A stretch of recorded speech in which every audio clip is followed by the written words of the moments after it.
Assalamualaikum warahmatullahi taala wabarakatuh. Marilah kita ikuti bersama video yang sangat penting untuk kita cermati, untuk kita pahami. Jangan di-skip supaya tidak gagal paham. Mari kita ikuti bersama. Ada yang bertanya kepada Kiai Golib seperti ini kurang lebihnya. Hal tasihu kiswat al-faqih al-muqaddam indaka? Apakah benar kisah atau cerita Faqih Muqaddam itu menurut antum Kiai? Kurang lebih seperti itu. Maka jawaban Kiai Golib seperti ini. Dulu ada satu orang fasik, ada satu orang fajir. Ketika dia wafat, dia dikuburkan di dekat pemakaman para aulia. Ketika ini orang wafat, dia dikubur di dekat kuburnya orang-orang soleh. Salah satunya di situ ada kuburnya Faqih Muqaddam Muhammad bin Ali Ba'alawi. Singkat cerita, karena ini orang fasik, ini orang fajir, ini orang fasik, maka dalam kubur dia disiksa oleh Munkar Nakir, saudara-saudara. Ketika dia sedang disiksa oleh Munkar Nakir, ketika dia sedang diazab oleh Munkar Nakir, tiba-tiba Faqih Muqaddam Muhammad bin Ali Ba'alawi masuk ke dalam kuburnya itu orang. Faqih Muqaddam berkata, "Ruh ya Munkar wa Nakir, pergi kamu wahai Munkar dan Nakir. Jangan kamu siksa ini orang. Jangan kamu azab ini orang. Kamu azab dia, kamu siksa dia, kamu campuk dia, teriakan dia, jeritan dia, mengganggu pikirku kepada Allah Subhanahu wa Ta'ala." Itu orang fasik dapat syafaat gara-gara kuburnya dekat dengan kuburnya orang soleh. Ziarah ini bilang nggak ada orang datang ke Tarim, ziarah ke Tarim seperti kita ini kecuali panggilan daripada Faqih Muqaddam ini. Jadi alhamdulillah kita datang ke sini berkat panggilan beliau, minta sama beliau hajat-hajat kita, apa yang kita minta sama beliau. Panggilan daripada Faqih Muqaddam ini. Jadi alhamdulillah kita datang ke sini berkat panggilan beliau, minta sama beliau hajat-hajat kita, apa yang kita minta sama beliau. Juga dikatakan kita nanti insya Allah ziarah makamnya Habib Abdullah Al-Haddad di situ ya. Abdullah Haddad bilang barang siapa yang ziarah ke Tarim, insya Allah dia pulang dapatnya lebih daripada yang dia. Sampai beliau dalam manaqibnya bercerita, guruku kata Habib Ali, Habib Abu Bakar Atos, itu kalau waktu antara maghrib dan isya, Allah berkahi waktunya. Waktu berkah. Bagaimana waktu berkah? Guruku kata Habib Ali, kalau waktu antara maghrib dan isya, beliau baca Yasin berapa kali? 60.000 kali. Bayangkan, kita baca Yasin berapa? Paling 2 kali lah mentok azan isya, sudah. Atau mungkin sekali lah sama tahlilnya. 60.000 kali baca Yasin baru isya. Waktu yang berkah. Karena kalau bukan beliau baca cepat Yasin, enggak, baca pelan biasa. Iya, kok bisa? Karena waktunya diberikan keberkahan. Orang kalau waktu berkah, waktu sedikit bisa digunakan dengan amal yang banyak. Makanya orang dulu bisa hatam sehari 4 kali, 8 kali Quran, ya begitu. Allah berikan keberkahan dalam waktunya. Itu gurunya Habib Ali tadi, Habib Bakar Atos. Imam Faqih Muqaddam ini, saudara-saudara, beliau adalah pemuka Ba'alawi. Beliau adalah pemukanya para sayyid. Beliau adalah pemukanya para syarif. Beliau bernama Al-Imam Muhammad bin Ali Al-Faqih Muqaddam. Sayyidul Imam Faqih Muqaddam di dalam manaqib sejarah hidup beliau diceritakan bahwa Al-Imam Faqih Muqaddam adalah orang-orang yang besar. Beliau adalah orang-orang yang hebat. Bahkan diceritakan beliau pernah mi'raj, saudara-saudara, bertemu dengan Allah dalam satu hari 70 kali, saudara-saudara. Sehingga banyak para ulama, banyak orang-orang soleh di zaman beliau, di masa beliau, berkunjung kepada beliau untuk mengambil manfaat, untuk mengambil barakah daripada ilmu-ilmu beliau. Itu setiap hari wiridnya baca la ilaha illallah 70.000 kali tiap hari. Kalau kita kan nungguin orang meninggal, tahlil baru baca la ilaha illallah, ada banyakan dikit. Kalau kagak jarang-jarang kita baca la ilaha illallah. Itu juga kadang-kadang malah hasil. Bagi Muqaddam 70.000 per hari. Dan beliau ini orang yang bukannya orang sederhana, orang kaya. Punya duit banyak, kebun korma selebar-lebarnya Al-Faqih Muqaddam punya. Dan sedekah tiap hari, sedekah korma itu kalau disebutin di manaqibnya itu dengan nilai uang sekarang puluhan juta beliau sedekah, bagi-bagiin duit sama orang. Sampai-sampai katanya kalau ada orang nanya, Muhammad bin Ali masyghul bitamar. Ada orang bilang Muhammad bin Ali udah disibukin sama kormanya, minta sama ya Rabb, kebun korma saya biar kebakar buat nunjukin saya nggak gila sama dunia. Kebakar sebagian kebun korma. Sampai sebegitu, dan beliau nggak bergerak sedikit pun, nggak ada cinta sama dunia sama sekali. Dunia di tangannya, tapi Masya Allah. Masya Allah. Al-Faqih Muqaddam Muhammad bin Ali Ba'alawi. Maqam beliau sangatlah tinggi sekali, sehingga beliau tahaddusan bin ni'mah.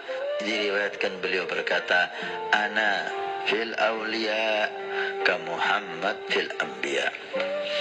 Saya dengan para wali Allah, kedudukan saya dengan para wali Allah yang lain seperti kedudukan Nabi Muhammad di hadapan para Nabi Allah. Seperti Nabi Muhammad Sayyidul Anbiya, pemimpin para Nabi dan Rasul, demikian juga Sayyidul Faqihil Muqaddam.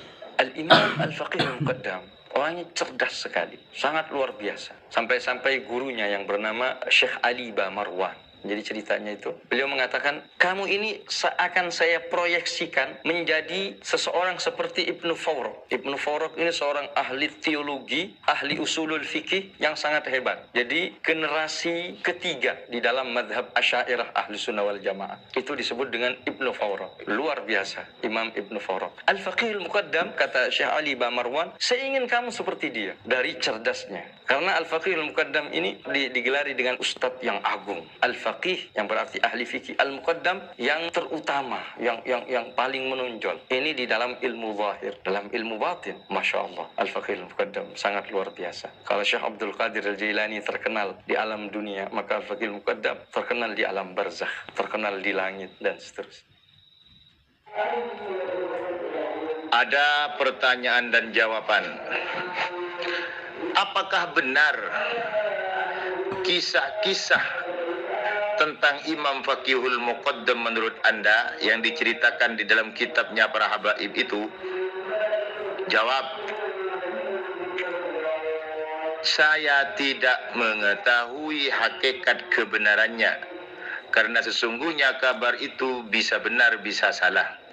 Akan tetapi apabila dilihat dalam segi kajian ilmiah, maka cerita itu bisa dipastikan cerita dusta yang tidak patut untuk dibenarkan dan tidak ada nilainya untuk dibuat hujjah. Alasan itu karena semua itu karena ada tiga alasan. Yang pertama, terputusnya riwayat dari hidupnya Imam Faqih Muqaddam tersebut pada pencerita awal, yaitu Syekh Ali As-Sakran, kurang lebih selama 240 tahun tanpa sumber yang jelas. Yang kedua, adanya cerita-cerita khurafat. Contoh seperti di Al-Burqatul Musyiqah halaman 110, diceritakan bahwa Allah Subhanahu wa taala katanya menampakkan diri kepada penduduk Yaman di waktu lahirnya Imam Faqihul Muqaddam dan di waktu zakarnya Imam Faqihul Muqaddam mangap dan di waktu nampaknya karomahnya Al-Faqihul Muqaddam. Itu diantara cerita-cerita khurafatnya. Itu diterangkan di Al-Burqatul Musyiqah halaman 110. Juga diterangkan lagi di kitab Syarhul Ainiyah 154 karya Al-Habib Abdullah bin Zain bin Alawi Al-Habsyi. Di kitab itu diterangkan bahwa dikatakan kepada Al-Faqihul Muqaddam, kullu syai'in halikun illa wajhah. Setiap sesuatu pasti rusak kecuali zatnya Allah. Maka Faqih Muqaddam menjawab, katanya, ana min nuri wajhihi. Saya itu bagian dari nur zatnya Allah. Begitu. Ini bukan hurufat lagi, ini bahaya ini. Wasalisah, yang nomor tiga, tidak ada satupun dari ahli sejarah dan ahli tabaqat yang menyebutkan apalagi menceritakan ceritanya. Di antaranya seperti Ibnul Azir, Al-Zahabi, Al-Janadi, As-Subuki tidak pernah menyebutkan cerita Al-Faqihul Muqaddam tersebut. Padahal Syekh Ali Az-Zakkar di dalam kitab Al-Burqatul Musiqah halaman 96 mengatakan bahwa semua ulama besar dari fuqaha, muhaddis, ahli sufi, semuanya berkumpul bersama Faqihul Muqaddam untuk mengambil ilmu dan barokahnya. Kenapa mereka kok enggak kenal, tidak mencatatnya? Ini merupakan cerita aneh. Wallahu a'lam bis-shawab. Ini sejak masanya Ki Hasyim Asy'ari, para habaib itu sudah minta ya kepada Belanda ya agar diberi gelar sayyid seperti itu. Jadi ini sudah berapa kali ini sudah polemik ini terjadi ya. Nah, mungkin ke depan entah berapa tahun atau berapa puluh tahun kemudian atau 50 tahun kemudian ini akan terjadi lagi.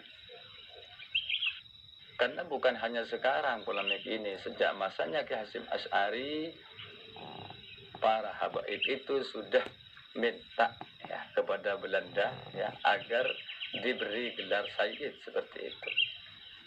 Jadi ini sudah berapa kali ini sudah polemik ini terjadi ya. Nah, mungkin ke depan entah berapa tahun atau berapa puluh tahun kemudian atau 50 tahun kemudian ini akan terjadi lagi.